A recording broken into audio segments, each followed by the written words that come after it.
Hello everyone, this is Vivek Pathak and you are watching my channel जिसका नाम है पाठक sir की पाठशाला। स्टूडेंट्स, आज का जो वीडियो है वो अल्फ़ाबेट पे बेस्ड है।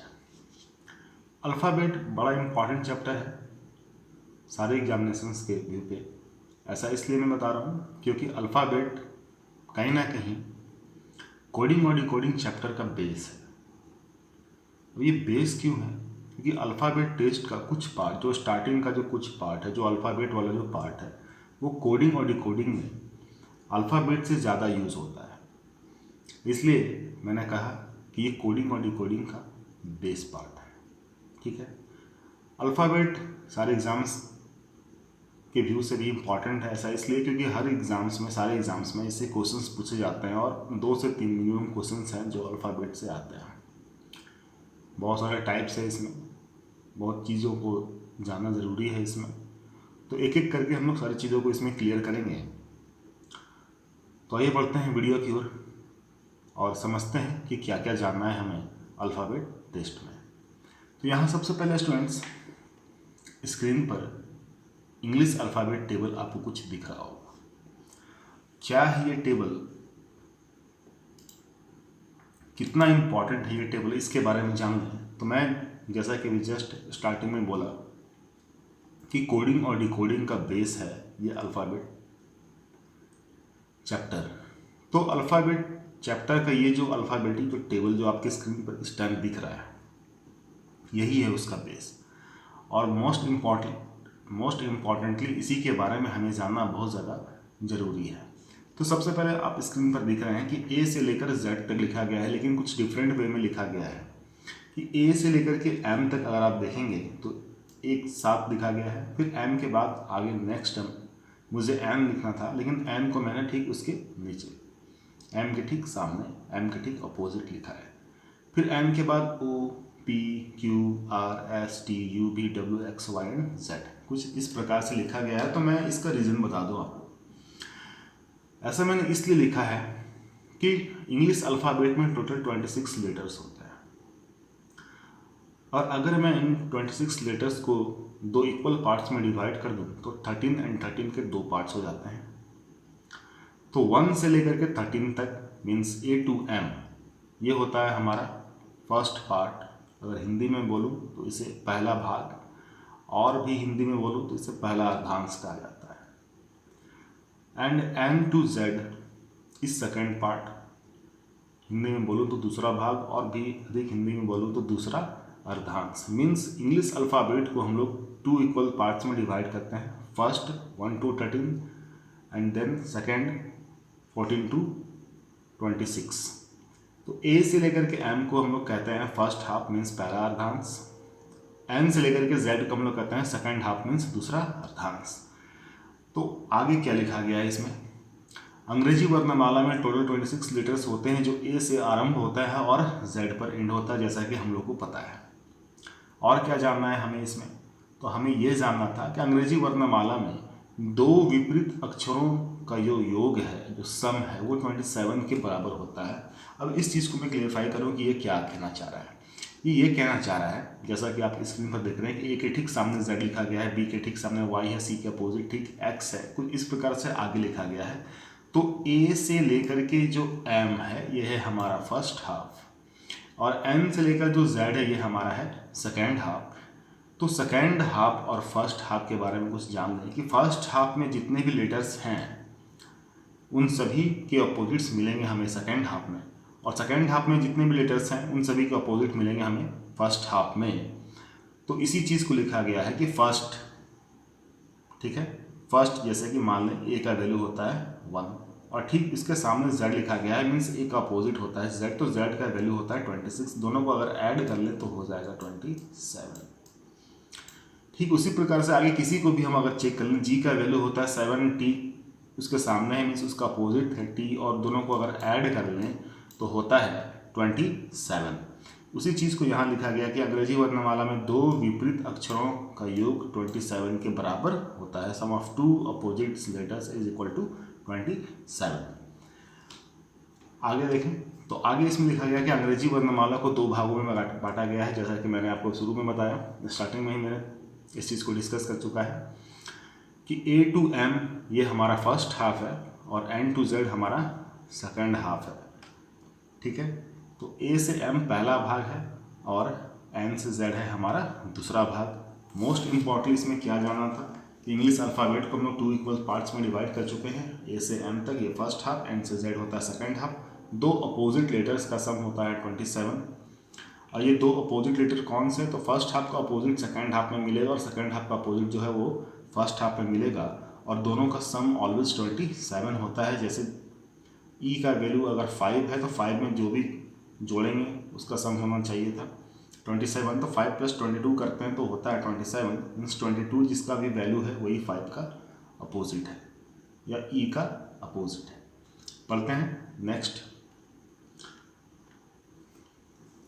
तो फिर से यहाँ पर वही अल्फ़ाबेट टेबल है, क्योंकि और कुछ बातों को समझाना है स्टूडेंट। तो सबसे पहला और सबसे इम्पॉर्टेंट बात हमें ये समझना है कि कौन किसका वैल्यू है ये कैसे याद होगा।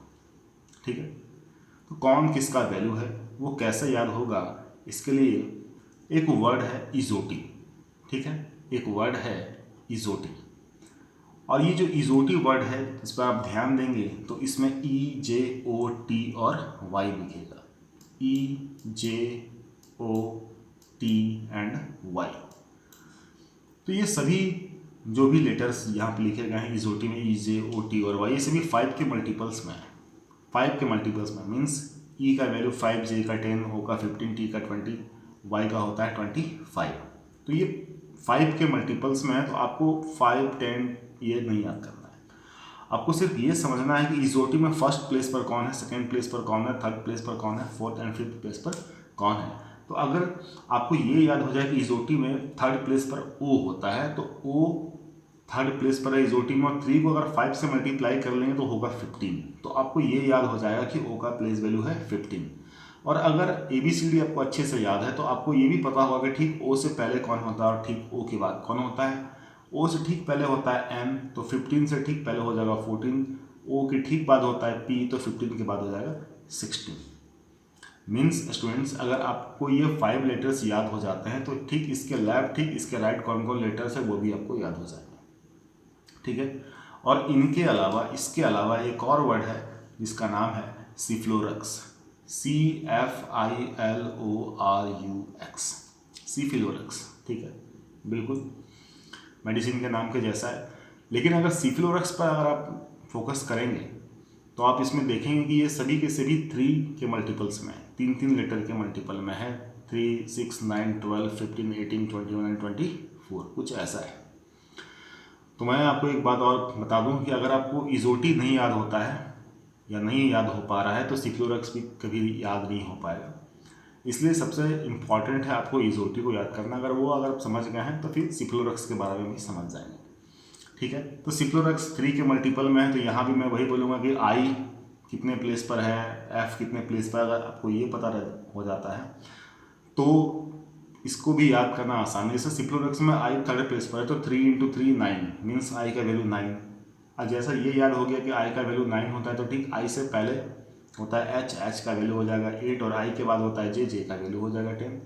ठीक उसी प्रकार से सिफ्लोरक्स में R 6th प्लेस पर आता है तो 6 × 3 = 18, तो R का वैल्यू 18 हो गया। ठीक, R से पहले Q होता है तो Q का वैल्यू 17, R के बाद होता है S तो S का वैल्यू हो जाएगा 19। इसी प्रकार से हम लोग जो वैल्यू है, जो अल्फ़ाबेटिक जो वैल्यू है उसे हम लोग याद करते हैं। आगे बढ़ते हैं। तो आगे बढ़ने से पहले अब जो आता है स्टूडेंट्स वो आता है कि कौन किसका अपोजिट है। ठीक है, कौन किसका अपोजिट है ये जानने की बारी आ गई है। तो यहाँ पर आप स्क्रीन पे कुछ लिखा हुआ देख रहे होंगे। ठीक है, तो उसके पहले मैं आपको कुछ बात बता दूँ कि एक मैं छोटा सा स्टोरी सुनाने जा रहा हूँ, और वो स्टोरी किसी भी व्यक्ति, वस्तु, स्थान से इसका कोई संबंध नहीं है, और अगर ऐसा एक कोई संबंध है तो उसे मात्र एक संयोग कहा जाएगा। जस्ट मैंने जोक के जैसा इसे बताया है। तो फोकस करते हैं कि मैं यहाँ क्या लिखा हूँ और मुझे क्या बताना है। आप अभी स्क्रीन पर कुछ लिखा हुआ देख रहे होंगे तो मैं उसे क्लियर करता हूँ। आज़ाद लिखा हुआ है। ठीक है, अब मैं आता हूँ अपने स्टोरी पे कि एक आज़ाद नाम का बॉय था। ठीक है, आप जैसा कि स्क्रीन पर देख रहे हैं एक लड़का है जिसका नाम आज़ाद है, नीचे बॉय लिखा गया है। तो एक आज़ाद नाम का बॉय था, कोरेक्स कप सिरप पीता है, ठीक है, और उसके बाद दिलवाले मूवी देखता है। फिर से मैं रिपीट कर लूँ कि एक आज़ाद नाम का बॉय कोरेक्स कप सिरप पीता है, दिलवाले मूवी देखता है, वो भी इवनिंग में। उसके बाद फिर गर्लफ्रेंड को फ़ोन करता है और कहता है कि फॉर यू मीन्स तेरे लिए मैं जीटी रोड में बाइक चला कर आ रहा हूँ। ठीक है, एक बार मैं स्टोरी को फिर से रिपीट करता हूँ कि एक आज़ाद नाम का बॉय कोरेक्स कप सिरप पीता है, दिलवाले मूवी देखता है इवनिंग में, फिर गर्लफ्रेंड को फ़ोन करता है और कहता है फॉर यू मीन्स तेरे लिए मैं जीटी रोड में बाइक चलाकर आ रहा हूँ हाई स्कूल, और अभी इंडियन रेलवे का फाटक पार कर रहा हूँ। तो ये सारी बातें जो आज़ाद है वो अपने गर्लफ्रेंड को बताता है। अब उसकी गर्लफ्रेंड के बारे में जान लें कि उसकी गर्लफ्रेंड जो है वो झारखंड क्वीन है और केपी ठाकुर साहब की बेटी है, जो लव करती है उस मैन से जिसका नाम है आज़ाद। ठीक है, अब पूरी स्टोरी को मैं एक बार फिर से कहता हूँ कि एक आज़ाद नाम का बॉय कोरेक्स कप सिरप पीता है, दिलवाले मूवी देखता है, वो भी इवनिंग में, फिर गर्लफ्रेंड को फ़ोन करता है, कहता है कि फॉर यू तेरे लिए मैं जीटी रोड में बाइक चलाकर आ रहा हूँ हाई स्कूल, और अभी इंडियन रेलवे का फाटक पार कर रहा हूँ। लड़की जो है वो झारखंड क्वीन है और केपी ठाकुर साहब की बेटी है, जो लव करती है उस मैन से जिसका नाम है आज़ाद। ठीक है, तो मैं ये स्टोरी इसलिए बता रहा हूँ स्टूडेंट्स कि यहाँ आप स्क्रीन पर देखेंगे कि कुछ लिखा गया है। आज़ाद अगर हम लिखते हैं तो AZAD लिखते हैं, जिसमें A और Z एक साथ आता है। तो अगर आप आज़ाद वर्ड कहीं भी सुने या फिर कोई आपके सामने या कोई आपका फ्रेंड अगर आज़ाद नाम का है तो उसके साथ साथ आप ये भी याद रखेंगे आज़ाद में A और Z है और A का अपोजिट Z एंड Z का अपोजिट A होता है। अगर हम बॉय कहते हैं तो इसमें B और Y है, B का अपोजिट Y एंड Y का अपोजिट B। ठीक उसी प्रकार से कोरेक्स में C का अपोजिट X और X का अपोजिट C। दिलवाले मूवी में D का अपोजिट W और W का अपोजिट D। इवनिंग में मीन्स हर शाम E का अपोजिट B होता है और B का opposite E। For you means तेरे लिए में F का अपोजिट U एंड U का अपोजिट F। ठीक उसी प्रकार से आगे Z का अपोजिट T है, T का अपोजिट Z। हाई स्कूल में H का अपोजिट S है और S का अपोजिट H है। इंडियन रेलवे में I का अपोजिट R और R का अपोजिट I। झारखंड क्वीन में J का अपोजिट Q और Q का अपोजिट J है। केपी ठाकुर में K का अपोजिट P, P का अपोजिट K। लव में L का अपोजिट O और O का अपोजिट L। और लास्ट मैन में M का अपोजिट N है और N का अपोजिट M है। जैसा कि मैंने वीडियो के स्टार्टिंग में बताया था कि कोई भी दो अपोजिट लेटर्स है उनका सम 27 होना चाहिए। तो यहाँ K का वैल्यू होता है 11, P का होता है 16, दोनों को ऐड करेंगे 27। L का वैल्यू होता है 12, O का होता है 15, दोनों को ऐड कर लेंगे तो भी 27। M का वैल्यू होता है 13, N का होता है 14, दोनों को ऐड कर लेंगे तो 27। मीन्स किसी भी दो अपोजिट लेटर का सम ऑलवेज 27 होगा। ये बड़ा इंपॉर्टेंट बात है और अल्फ़ाबेट में इस चीज़ का यूज़ होगा और इससे ज़्यादा यूज़ होगा कोडिंग और डिकोडिंग में। तो आप अल्फ़ाबेट चैप्टर से ही इसे याद कर लें। अब बढ़ते हैं स्टूडेंट्स टाइप नंबर 1 में कि अब करना क्या है। तो टाइप नंबर 1 जैसा कि आप स्क्रीन पर देख रहे हैं कि दिए गए शब्द में ऐसे कितने जोड़े हैं ठीक उसी प्रकार आते हैं जिस प्रकार अंग्रेजी वर्णमाला में। तो यहाँ पेयर्स, ठीक आपको पेयर्स फाइंड करना है, पेयर्स बताना है कि इसमें कितने ऐसे पेयर्स हैं। तो क्वेश्चन आपको स्क्रीन पर दिख रहा है। क्वेश्चन में है कॉन्ग्रीगेशन। कॉन्ग्रीगेशन मीन्स होता है असेंबली मीन्स सभा, लेकिन वो इंग्लिश का क्वेश्चन है। रीजनिंग में क्या करना है कि इसमें आपको पेयर बताना है कि पेयर कितने हैं। तो एक क्वेश्चन को मैं सॉल्व करके बताता हूँ कि पेयर को कैसे फाइंड किया जाता है। आपके सामने जो भी लिखा गया है, जैसे कि ये कॉन्ग्रीगेशन जो लिखा गया है वो C से स्टार्ट है, तो आपको इसी C से अब आगे बढ़ जाना है अल्फ़ाबेटिकली। तो अल्फ़ाबेटिकली क्या करना है कि C के बाद D होता है, हम यहाँ चेक करेंगे, यहाँ नहीं है। देन आगे बढ़ते जाएंगे कि D के बाद E, F, G, H, I, J, K, L, M, N। ठीक है, अब यहाँ ध्यान देंगे स्टूडेंट्स कि C से काउंट करना स्टार्ट किए थे, आगे बढ़ते गए अल्फ़ाबेटिकली, और N ठीक उसी प्लेस पर है जिस प्रकार इंग्लिश अल्फ़ाबेट में आता है। एक बार मैं फिर से रिपीट कर दूं कि C के बाद D, E, F, G, H, I, J, K, L, M and N। तो एन ठीक उसी प्लेस पर है जिस प्रकार इंग्लिश अल्फ़ाबेट में होता है। मीन्स सी और एन के बीच इंग्लिश अल्फ़ाबेट में जितने भी लेटर का डिफरेंस होता है यहाँ भी उतना ही लेटर्स का डिफरेंस है। मीन्स ये एक पेयर है। ठीक है, अब क्या करेंगे, तो अब बढ़ते हैं नेक्स्ट लेटर। तो नेक्स्ट लेटर है हमारा ओ। अब यहाँ एक बात और ध्यान देना है स्टूडेंट्स कि ओ के लेफ्ट में भी लेटर है और ओ के राइट में भी लेटर है, तो हमें दोनों तरफ जाना है, लेफ्ट भी जाएंगे राइट भी जाएंगे, लेकिन टर्म एंड कंडीशन ये है कि हर बार हमें आगे जाना है। आगे जाना मीन्स तो ओ के बाद पी होता है, तो एक बार लेफ्ट चलेंगे क्योंकि लेफ्ट एक ही प्लेस जाना है, तो ओ के बाद पी इधर नहीं है। देन अब राइट की तरफ आगे बढ़ेंगे, तो ओ के बाद पी क्यू आर। ठीक है, तो ओ के बाद पी क्यू आर, तो ये डिस्टेंस वैसा ही है जैसा इंग्लिश अल्फ़ाबेट में होता है। तो ओ से आर ये मिल गया पेयर नंबर 2। अब ध्यान देना है स्टूडेंट्स कि यहाँ अगर पेयर मिल गया तो रुकना नहीं है, क्योंकि आगे और भी लेटर्स हैं, और भी पेयर मिलने के चांसेस हैं। तो हम लोग फिर से इस आर से फिर से कंटिन्यू करते हैं कि आर के बाद S T U V W X Y नहीं मिला, मीन्स एक पेयर ओ से आर। नेक्स्ट लेटर है हमारा एन। तो एन के बाद ओ, अगर लेफ्ट साइड बढ़ते हैं लेफ्ट की तरफ जाते हैं, लेकिन हमें आगे ही बढ़ना है, तो एन के बाद ओ आता है और यहाँ भी ओ लिखा गया, मीन्स ये पेयर नंबर 3। और ओ के बाद पी इधर नहीं मिला। अब राइट साइड चलते हैं, तो एन के बाद O P Q R S T, ये पेयर नंबर 4। टी के बाद यू भी डब्ल्यू नहीं मिला। जी के बाद एच आई जे, जी के बाद H I J K L M N ओ, जी से कोई पेयर नहीं है। आर आ रहा है, देन आर के बाद एस टी यू भी, लेफ्ट साइड नहीं मिलता, अब राइट साइड चलते हैं। आर के बाद S T U V W X Y, कोई पेयर नहीं। ठीक उसी प्रकार से ई के बाद एफ, एफ के बाद जी, पेयर नंबर 5। जी के बाद H I J, left side में और कोई पेयर नहीं। ई के बाद एफ जी एच आई, पेयर नंबर 6। आई के बाद जे और के नहीं मिलता है। अगेन जी है, जी के बाद H I J K L M, left side में कोई पेयर नहीं। जी के बाद H I J K L, right side में भी कोई पेयर नहीं। नेक्स्ट लेटर ए, लेफ्ट की ओर चलते हैं, तो ए के बाद B C D E F G H, इधर कोई भी पेयर नहीं। अब राइट साइड चलें, तो ए के बाद B C D E, right side में भी कोई पेयर नहीं, मीन्स ए से कोई पेयर नहीं। नेक्स्ट लेटर है टी, राइट साइड चलते हैं, तो टी के बाद यू भी डब्ल्यू, कोई भी पेयर नहीं। लेफ्ट साइड चलें, तो टी के बाद you V W X Y Z, और जब भी जेड आ जाए तो फिर से ए से counting start, means A B, कोई भी पेयर नहीं है। नेक्स्ट आई, आई के बाद जे और के, राइट साइड में कोई पेयर नहीं। आई के बाद J K L M N O P Q R, इधर भी कोई पेयर नहीं। ओ के बाद पी, कोई पेयर नहीं। ओ के बाद P Q R S T U V W X Y. Last letter बचता है एन। एन के ठीक लेफ्ट में ओ है, तो एन से ओ इस पेयर नंबर 7। ओ के बाद P Q R S T U V W X Y, means इस लेटर में, इस वर्ड में, कॉन्ग्रीगेशन में टोटल 7 पेयर से आंसर हो जाएगा 7 पेयर।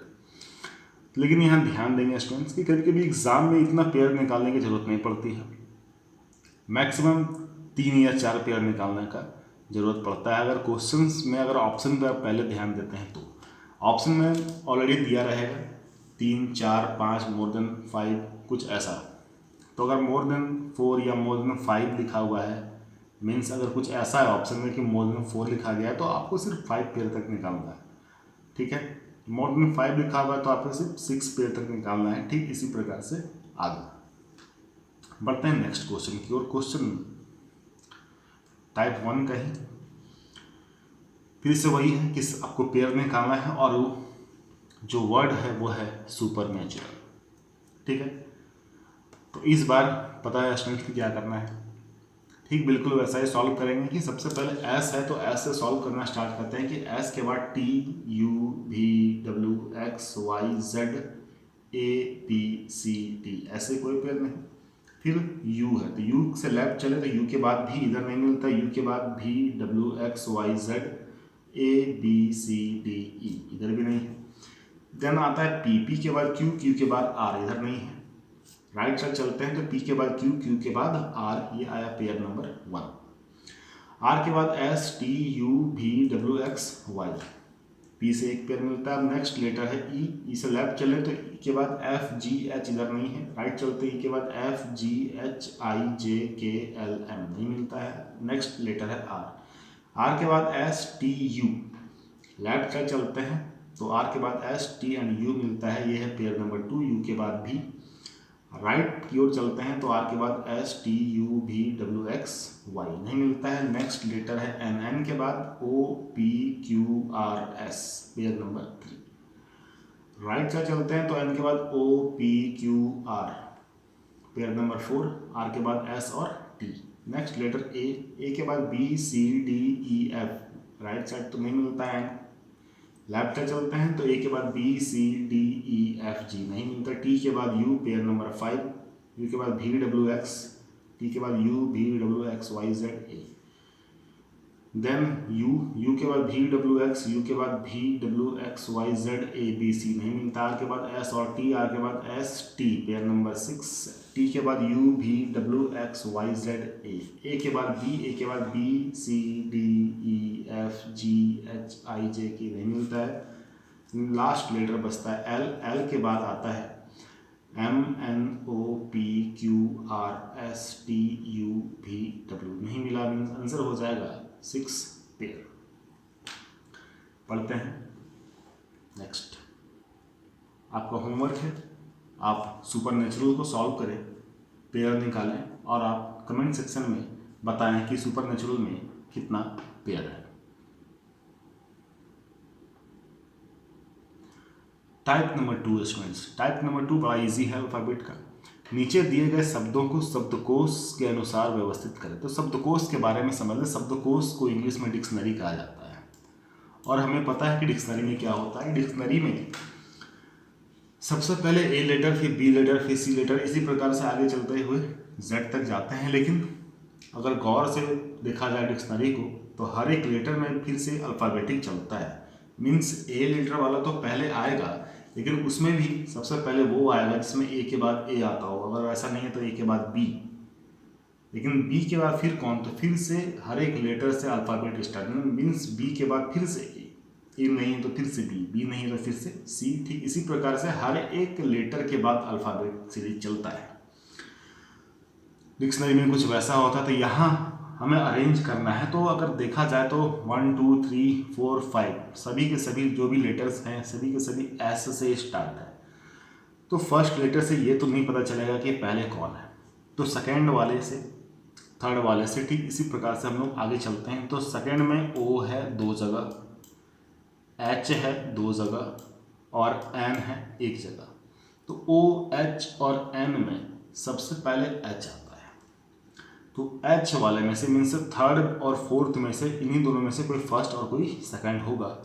अब कैसे चेक करेंगे, तो एस के बाद एच, इसमें भी एस के बाद एच, इसमें भी दोनों कॉमन है। अब एच के बाद इसमें ओ है और इसमें ए है, तो हमें पता है कि पहले ए आता है बाद में ओ आता है। तो 4 नंबर हो जाएगा, ये हो जाएगा फर्स्ट और ये हो जाएगा सेकंड। ठीक है, अब आगे बढ़ते हैं। तो एस के बाद ओ, एस के बाद ओ और एस के बाद एन। तो ओ और एन में पहले कौन आता है स्टूडेंट्स, तो ओ और एन में पहले आता है एन, मीन्स ये हो जाएगा हमारा थर्ड, स्नूकर हो जाएगा थर्ड। अब आते हैं फोर्थ और फिफ्थ पर। एस के बाद ओ, एस के बाद ओ दोनों कॉमन है। ओ के बाद इसमें सी है और ओ के बाद इसमें यू है। तो पहले होता है सी, बाद में होता है ओ। तो क्या होगा आंसर, आंसर होगा 4 3 5 4 3 5 2 1, ऑप्शन नंबर बी। नेक्स्ट समझते हैं। ठीक है, जैसा कि मैंने बताया ये अरेंज किया गया कि सबसे पहले आएगा शार्क, फिर आएगा सॉक, फिर आएगा स्नूकर, फिर आएगा सॉक्स और लास्ट में होगा sound. Option number B 4 3 5 2 1। Next फिर से अरेंज करना है। तो इस बार अरेंज करना आसान होगा क्योंकि सारी चीज़ों को हम लोग समझ चुके हैं। तो एल के बाद ए है, एल के बाद आई है, यू है और ए है, ठीक है। तो L I A I you में सबसे लास्ट में आता है यू, मीन्स लगेज होने वाला है नंबर 5 में, मतलब लास्ट में 4। तो लास्ट में 4 option number B C D सभी में है। अब चेक कर लें तो एल के बाद ए, एल के बाद ए के बाद एन, इसमें भी एन के बाद जी और इसमें है डी, ठीक है। तो पहले होगा लैंड मीन्स नंबर 5। अब नंबर 5 बी और सी, इन्हीं दोनों में से कोई एक आंसर होने वाला है। तो नंबर ये हो गया 1, ये हो जाएगा 2। आई और आई, अब ये दोनों कॉमन है, आई और आई के बाद टी है और आई के बाद ई है। तो पहले होता है ई, मीन्स ये हो जाएगा हमारा नंबर 3, ये हो जाएगा नंबर 4। ऑप्शन होगा 5 1 3 2 4, ऑप्शन नंबर सी, ये होगा करेक्ट आंसर। होप कि आप लोगों को समझ में आ रहा हो कि कैसे सॉल्व करना है। जैसा कि मैंने बताया कि सबसे पहले लैंडलॉर्ड, फिर लैंग्वेज, फिर लिeutenant, देन लीडर एंड लास्ट में होगा लगेज, ऑप्शन नंबर सी। आप लोगों को अगर ये वीडियो पसंद आया हो स्टूडेंट्स, ये पार्ट 1 था, तो लाइक करें, सब्सक्राइब करें और शेयर करें।